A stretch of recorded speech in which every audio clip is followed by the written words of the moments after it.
Kairos particulier, ça faisait longtemps que vous m'aviez plus vu à Kairos, au moins c'est une joie du moment. En tout cas, moi je suis content de vous retrouver pour ce Kairos spécial. Le Kairos, c'est le temps de grâce. Alors évidemment, là on vit un temps de grâce particulier puisque nos évêques ont choisi de suivre les recommandations du Premier ministre en suspendant toutes les messes jusqu'à nouvel ordre. Alors comment on fait pour vivre notre carême? Comment on fait pour vivre la grâce de la rencontre du Seigneur? Et c'est peut-être là justement un Kairos, c'est un moment particulier pour retrouver le sens de la communion spirituelle.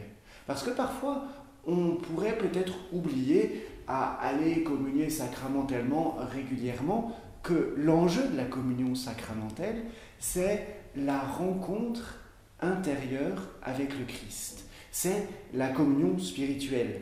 Et la communion spirituelle, elle se vit de multiples manières. Elle se vit en premier lieu dans la prière silencieuse, dans ce temps que nous allons laisser pour que l'Esprit Saint vienne lui-même nous configurer à celui que nous aimons. Et vous savez, le Seigneur est bon. Et il sait, il connaît, il comprend le temps de disette dans lequel nous sommes.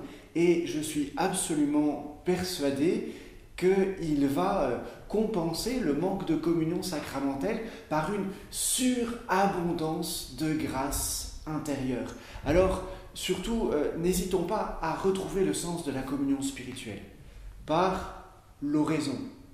Allez, on prend 1 heure par dimanche, voire plus, pour aller à la messe. Et pourquoi ne pas prendre un temps d'oraison?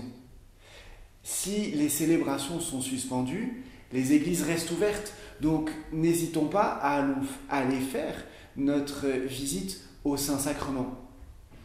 Et puis, il y a aussi ce fait que lors de troubles graves, de grandes épidémies, de risques imminents, eh bien, dans l'histoire de l'Église, on a souvent prié le rosaire.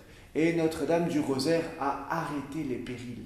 Donc je pense que c'est vraiment un moment favorable pour redécouvrir la puissance du rosaire. Et dans les mystères du rosaire, il y a le 4e mystère lumineux, le 5e mystère lumineux, l'institution de l'Eucharistie. Eh bien, je pense qu'en méditant rien qu'une dizaine de chapelets, en méditant le mystère de l'Eucharistie et en demandant à Marie de nous permettre d'accueillir la présence du Christ comme elle a accueilli la présence du Christ à l'Annonciation ou à la Résurrection, eh bien, je pense qu'on reçoit les mêmes grâces spirituelles que quand on va communier sacramentellement, dans les cas où nous en sommes empêchés comme aujourd'hui.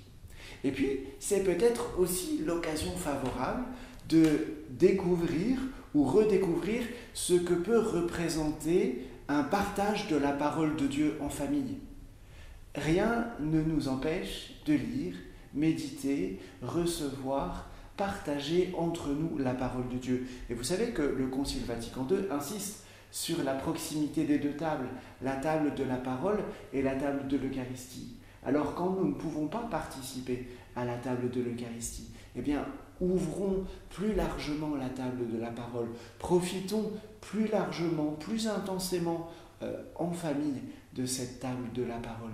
Parce que si nous sommes dans des temps troublés, Dieu se donnera plus. Il y a cette parole du catéchisme qui doit nous habiter. Si Dieu a lié le salut au sacrement, lui-même n'est pas lié à ces sacrements. C'est-à-dire qu'il est libre d'utiliser toutes les voies qu'il veut pour nous donner des grâces.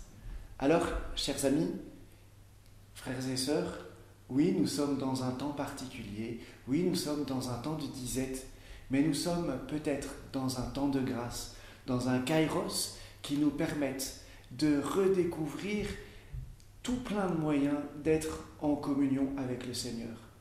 En tout cas, soyez sûrs que les frères, dans leur prière quotidienne, les frères prêtres, dans la messe, qu'ils continuent à célébrer pour vous et en communion avec vous, vous assurent de leur prière et sont très présents auprès de vous. En ce dimanche, nous avons choisi de prier le rosaire en continu depuis 9 h le matin jusqu'à 22 h 30 pour demander à Notre-Dame du Rosaire d'étendre son manteau sur nous, sur nos pays et sur chacun d'entre vous. Alors que le Seigneur vous bénisse et vous accompagne.